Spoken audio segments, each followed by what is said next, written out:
You need to perform a NASA Task Load Index. What is NASA-TLX?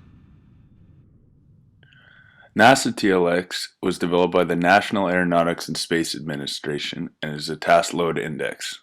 This allows ergonomists to test and compare subjective mental workload for individuals performing a specific task.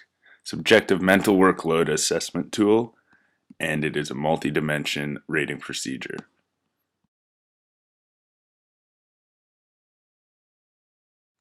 What is mental workload? Mental workload is the difference between cognitive demands of a particular job or task and the operator's attention resources. Why use NASA-TLX? A NASA-TLX should be used because individual mental workload can affect task performance. Negative effects can be observed if mental workload exceeds or does not meet the individual's personal mental capacity and ability.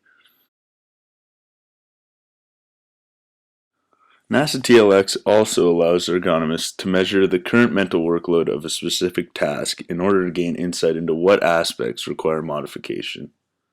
The goal is to increase subject comfort, safety, satisfaction, and productivity, which is the overall goal of all ergonomists.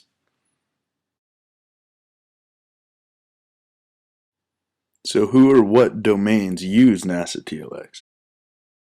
Anyone is able to use NASA-TLX as it is applicable in many diverse settings.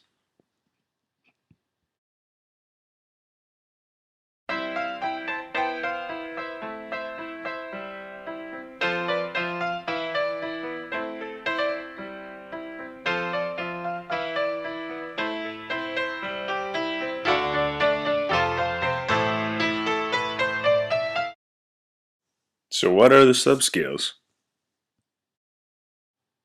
There are 3 broad scales. Task-related, which include mental, physical, and temporal demands. Behavior-related, which include own performance and effort. And subject-related, including frustration. Now let's go deeper into the 6 subscales. Okay, let's say I've just gotten bad news. Well, all I do there is try and divide 232 by 13.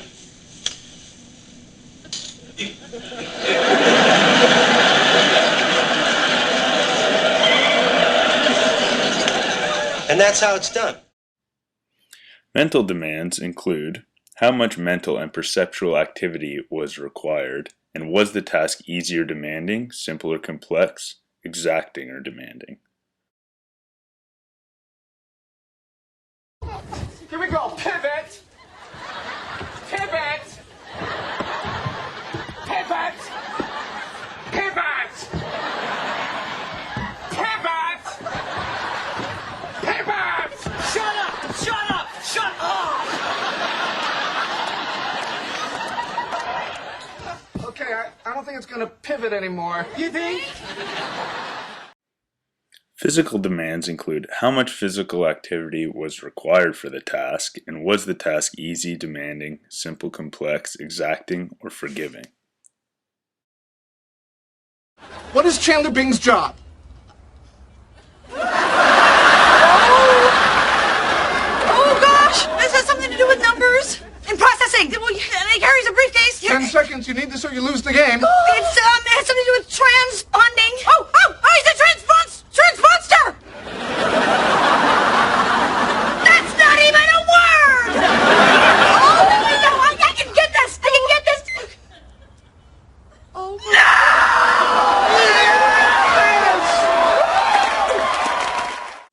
no! Temporal demands have to do with things like how much time pressure did you feel due to the rate or pace at which the task or task elements occurred, and was the pace slow, leisurely, or fast and frantic. The own performance rating involves how successful do you think you were at accomplishing the goal or task set by the experimenter, and how satisfied were you with the performance in accomplishing these goals. The effort subscale requires you to ask yourself, how hard did you have to work mentally or physically to accomplish your performance? Your frustration involves how insecure, discouraged, irritated, stressed, and annoyed versus secure, gratified, content, relaxed, and complacent did you feel during your task. How does one use NASA-TLX? Step 1. Define the task or tasks to be analyzed. Step 2. Construct an HTA of the task or tasks. This may not be necessary. And step 3 is select your subjects. We're going to have you do a NASA-TLX for driving. Okay, Kelsey, this is the first section of the NASA-TLX, and this is called the 15-point comparison. So each box has 2 attributes that are going to affect the task. So for each one, I want you to circle which one it was most demanding in the task. So each one has different attributes. So if you have a question, please let me know. But if you could just circle them, that'd be great. Okay?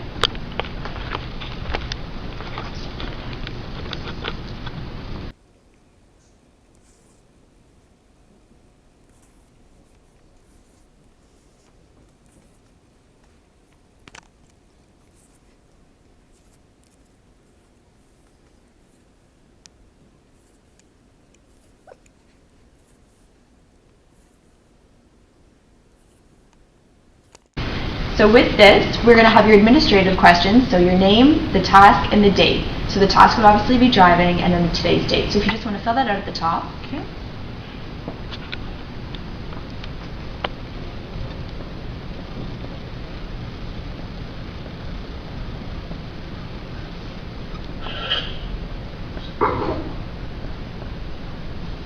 So because you've never had a TLX before, I'll explain how to use it.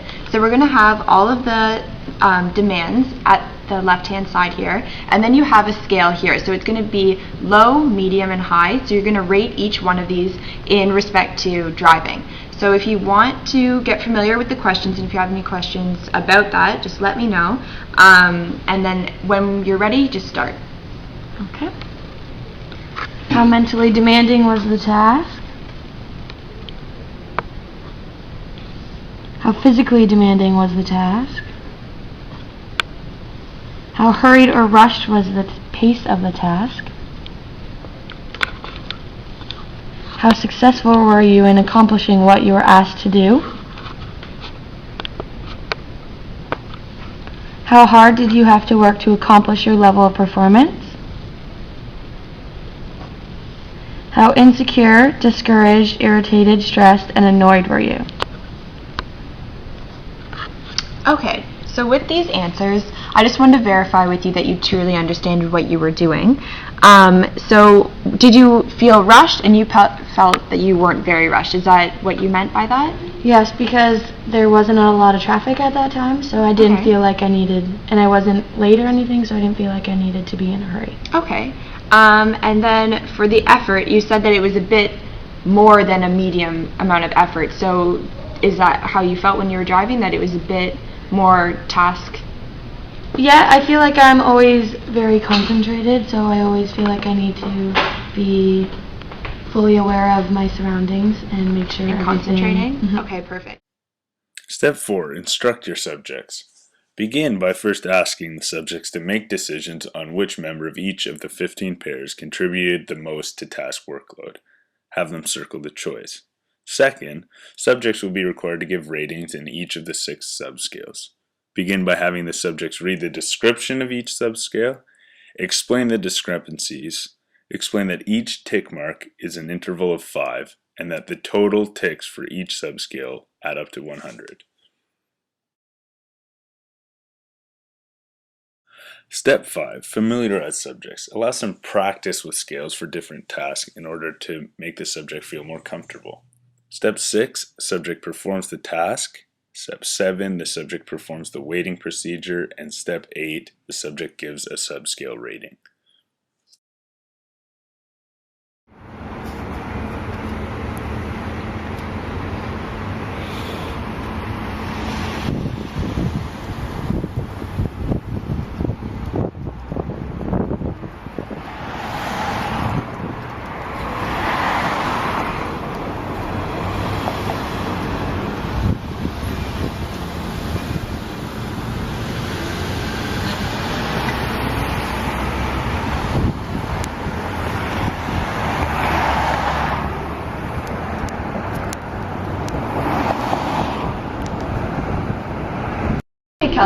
just drove into to the school, we want you to complete a NASA-TLX while the task is still fresh in your mind.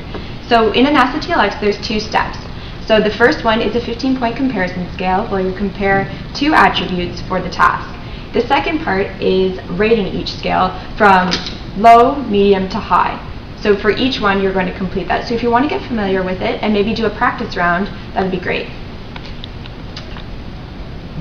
Okay, since you're getting familiar with the NASA-TLX, we're going to, after you're finished, calculate your scores on a tally chart. So we'll take each one and make sure that we compare both to ensure that there's inter-rater reliability. And then once you're finished, or any time during the questionnaire you have questions, just feel free to ask. Time to fill out the NASA-TLX calculation sheets. For step 1, you need to make sure you use the sources of workload tally sheet for each subject. Step 2, you need to put a tick in the tally box for each time the subject selected each subscale during the weighting procedure. Step 3, total the ticks and write the total in the box labeled weight box. Step 4, sum the weights and put the total in the box labeled total count at the bottom of the sheet. This is just a check and the total must equal 15, otherwise a mistake has been made.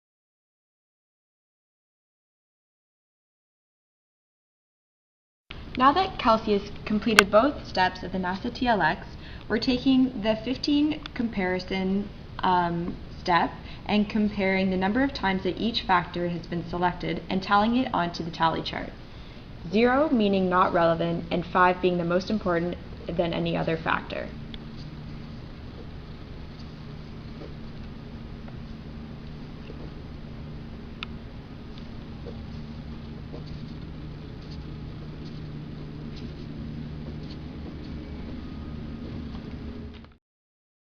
Step 5, you need to transfer the weights and the raw ratings attained in the subscale ratings to the weighted rating sheet.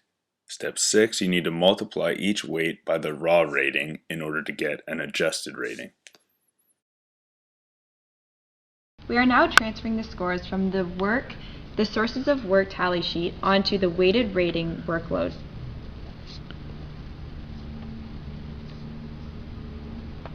The second requirement is to obtain numerical ratings for each scale that reflect the magnitude of each factor in a given task. Each scale is presented as a 12 centimeter line divided into 20 equal intervals, anchored by bipolar descriptions of high and low.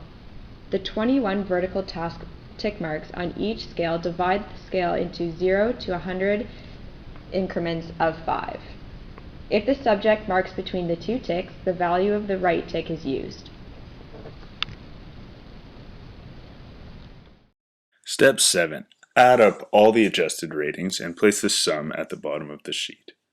Step 8 is to determine the weighted rating or final score using the sum of the adjusted ratings divided by 15.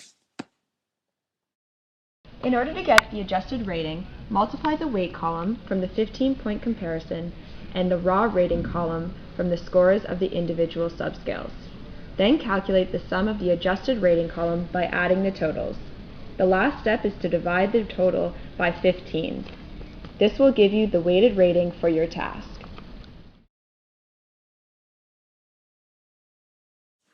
Advantages and disadvantages. Advantages include its low cost, the simple methods that are easily understood, the fact that results can be compared against participants' trials and subscales. Also, generic subscales can be applied to many domains. There is software support available, and it is the most commonly used method, and it is non-intrusive to the primary task.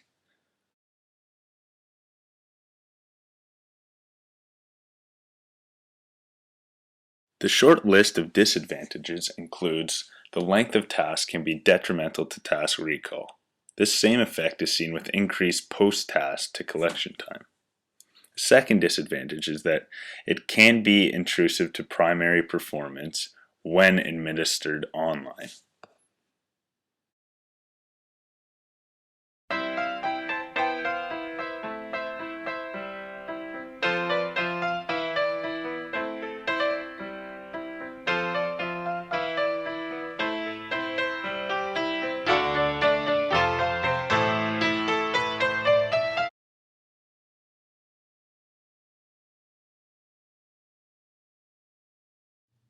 What is the first step when performing the NASA-TLX?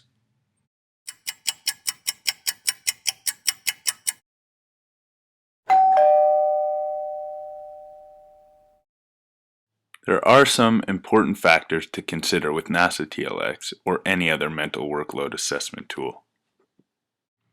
You need to consider first of all the sensitivity. This is a tool's power to detect changes in task difficulty or demands. Number 2, you should think about diagnosticity.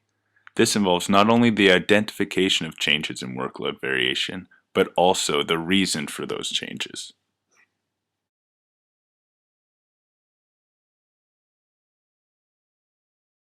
The third thing to consider is the selectivity or validity. The index must be sensitive only to the cognitive demands, not the changes in other variables such as physical workload or emotional stress. These are not necessarily associated with mental workload. Number 4 is intrusiveness.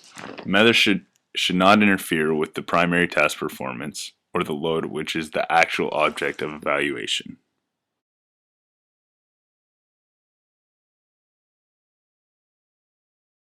The fifth factor to consider is reliability. The measure must reflect consistently the mental workload. The sixth is the implementation requirements, including aspects such as time, instruments, and software for the collection and analysis of data. The final factor is the subject acceptability. This refers to the subject's perception of the validity and usefulness of the procedure.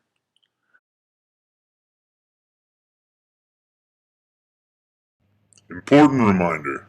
NASA-TLX is a subjective mental workload assessment tool. Different individuals will rate tasks differently based on their own views and skill set. Thanks for watching!